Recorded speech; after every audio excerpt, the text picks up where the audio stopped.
na na na na na na na y ahora na na na na na na na y ahora na na na Yorana, it's me, Wahiti, and welcome to the Reo Tate Challenge.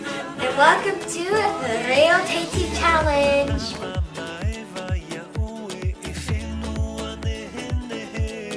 Yorana, o Isabel to uioa. O Cristina to Ioa. Yaurana, o Cynthia to Uioa.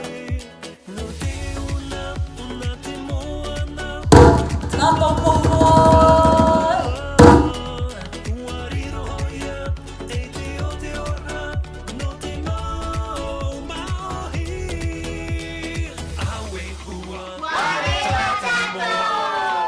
Welcome to the Reo Tikiti Challenge.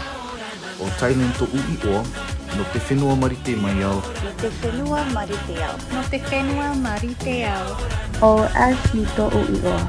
E aha te parao a pi. The phrase of the day is e aha te uipata o e rawe ana nā he.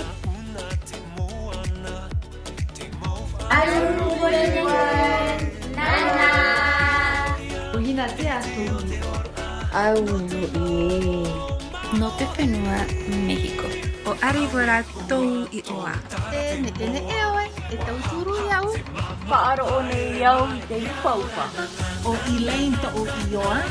The phrase of the day is te nara.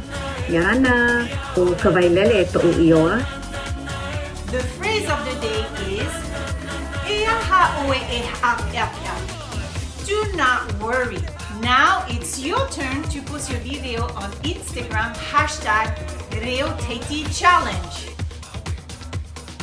No te whenua saipan maio. Maruru Polylingual. No te whenua marite mai au. No te whenua Kanakawao. O nā hou to Ioa from Kapone. Ai ta e ha'apaura a.